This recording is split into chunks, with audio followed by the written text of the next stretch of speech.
بالإضافة لهيك الناس اللي عم تناشد الجيش، أرجو من كل هالناس هاي، الجيش عم يجي ناصفي له كمائن، والجيش ما عم بيعرف منين بده يدخل مضبوط. هلا قلي مفخخين بصورة المدخل الرئيسي لجسر الشغور. وبالإضافة لهيك في منطقة على حدود تركيا اسمها خربة الجوز. عم بيجيها الدعم كامل من كل السلاح الداخل والخارج من هنيك. من وين عم يجيها الدعم أبو محمد؟ من تركيا. من تركيا. هذا مثبت الكلام أبو محمد؟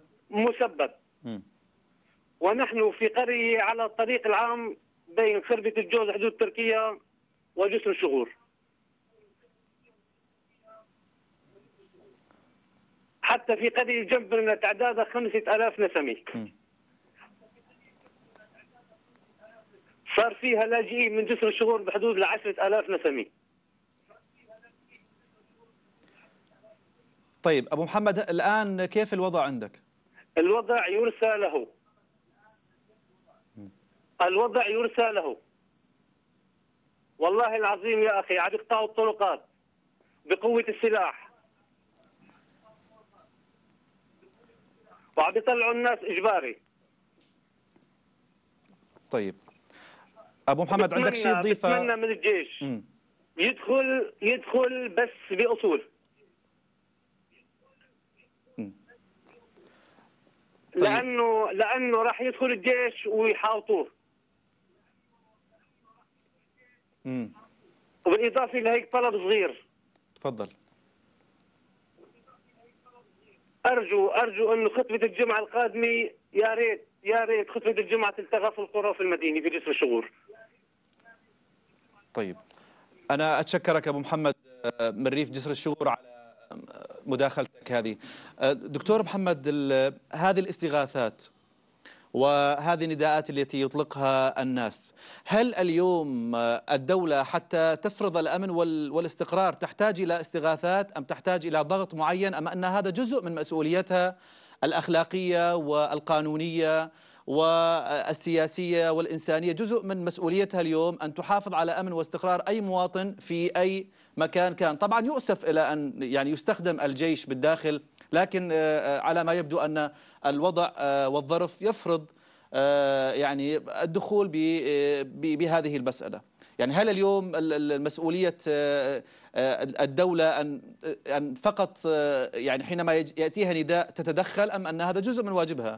لا، أولا يعني المسؤوليات هي مقسمة ومتعددة، ولكن من واجبات الجيش العربي السوري وقوات الأمن أن تقوم بكامل مهامها وعلى أكمل وجه.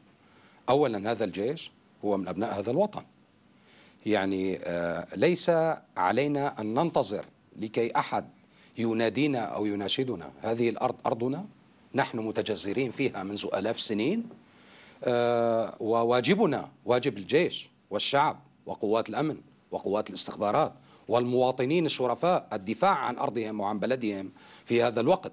ولكن أنا أقول لأبناء مناطقنا بشكل عام، وخصوصا منطقة إدلب الذي انتقل هذا المحور لها، وأنا على معرفة دقيقة في الأمر، لأني من خلال أسبوعين أو 3 قد تعرضنا لمشكل، وقد كسروا لقناة الدنيا سيارة معينة، وكان هنالك باص فيه سواح من إيران وغيره حاولوا أن يفعلوا شيء وأقطعوا الطريق في المعرة، وقد تعرض بعض الأمور لمشاكل. فأدركت أنا أنهم يحاولون نقل القضية ومعارك الأمنية من منطقة لمنطقة. يعني لاحظ، بدأوا من منطقة درعا الحدودية. القضية منظمة، ليست كما يعتقد البعض. يعني هنالك تنظيم خيطي مركب، بعض من الأحيان هو غير متكامل تماما، شبكات معينة نائمة كل على حدة، يعني بمعنى ليس لهم رأسا قياديا معينا لكي لا يتمكن أحد من قدرة الضبط عليهم. ولكن نحن الآن أمام كل هذا المشهد الدموي الهائل والرهيب، يصور وكأنما الوطن في حالة انهيار. أنا أقول لشعبنا الذي يسمعنا ويشاهد اليوم، نحن وسوريا بأمان. الجيش العربي السوري الذي سطر ملاحم في 73 ودحر العدو الإسرائيلي مكرها ومجبرا في العام 82 عندما اتصل أحد القادة الأمريكيين في الرئيس حافظ الأسد رحمه الله وقال له القوات الإسرائيلية في اتجاه بيروت. قال له ليست المشكل كيف ستنزل هذه القوات، المشكل كيف ستخرج هذه القوات. فإذا الجيش والاستخبارات في سوريا والشعب هم أوعى وأكبر من هذه الفتنة التي تدار كل يوم في منطقة في سوريا. يجب علينا التصدي لها بيد حازمة. كفى فلسفة تحت عنوان الديمقراطية والإصلاح الانقضاض على دم الجيش العربي السوري وإباحة دمه وإباحة دم نسائه وسبيهم. هذه الألفاظ التي ذهبت من 4 أو 5 آلاف سنة تستعاد اليوم وتستيقظ. كفى فتاوى من بعض العلماء المجرمين هؤلاء الشيوخ. كل الذي يتكلم كلمة حق أو لا يريد دما يصدر في حقه فتوى فورا أنك أنت مجرم، أنت يجب أن تقتل. هل هذا الأمر يستقيم؟ هل تقطيع رؤوس وجنود واستخبارات الجيش العربي السوري ورميهم هكذا هذا أمر حلال؟ وما يتلفظ به البعض من كان الشيخ القرضاوي أو العرعور هذا الذي هو مدان، وأنا رأيت الأحكام في عيني، مدان في أحكام جنائية منها قضايا سأقولها على الهواء مضطرا أن أقولها، هي قضية اللواط.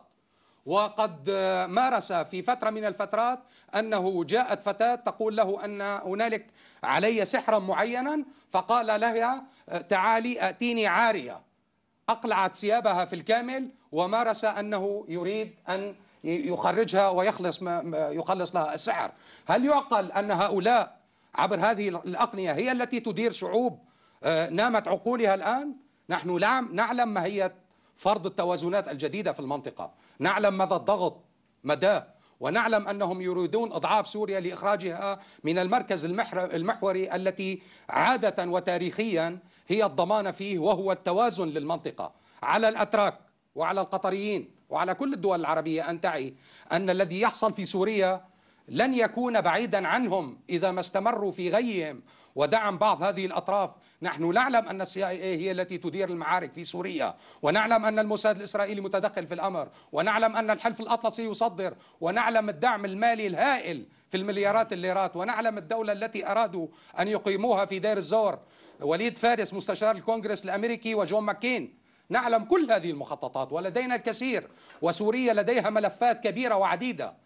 ومن المعلوم أن قوة سوريا بأنها تخفي بعض ملفاتها لكي تخرجها في الوقت المناسب. ولكن عليكم أن تتنبهوا أن اللعب في الأمن السوري خط أحمر من الآن فصاعدا، وعلى الجميع وعلى شعبنا أولا أن يتحمل مسؤوليته. يجب على كل مواطن أن يكون خفيرا. نحن نقول أنه حرام، ويجب على العلماء الأفاضل في الليل والنهار أن تنادي أن قتل أو إباحة أي دم جندي أو استخباراتي من الجيش العربي السوري أمر حرام قطعا. يجب أن يمارس هؤلاء العلماء دورهم، وهذا أمر لا يستقيم إن لم يأخذ كل إنسان دوره. وأعتقد أن الأساتذة يعني يتفقون معي في هذا. أما عن موضوع النداء في الشعارات الطائفية وخصوصا موضوع الطائفة العلوية الكريمة، هل هذا الأمر يعني أمر مدهش؟ أنا في حالة من الذهول. يا حبيبي، هي الناس اللي أنت عم تحكي عليها في حياتها ما فرقت بين إنسان وإنسان. هي الناس هي اللي بنت الدولة شئت أم أبيت. حافظ الأسد الذي رحمه الله الذي أمضى حياته مريضا فناء لهذه الدولة لكي تركب دولة في سوريا، 40 عام أمضاها وهو في حالة تقشف وهاجر للقصور، ولم يجد كل هذا العالم ليرة سورية واحدة له في الخارج. أنتم عن ماذا تتحدثون؟ الآن كل الحرب على الدكتور بشار الأسد هدفها أنه رجل وقف وقال لا بكل شجاعة، بكل شرف، بكل كرامة، وهو لا يستند في أي شيء. أنا أقول لك سؤال وعلامة استفهام: أي أحد يحكم في هذه المنطقة، والأكثرية، أنا لا أريد أن أقول الكل، يجب عليه أن يكون ماسونيا. هذا أمر مكشوف. كفانا لعب. الصهيونية متغلغلة في المنطقة، تأمر بعض هؤلاء الحكام عليهم الرجوع لضميرهم، ولأن الشعب سوف يحاسبهم.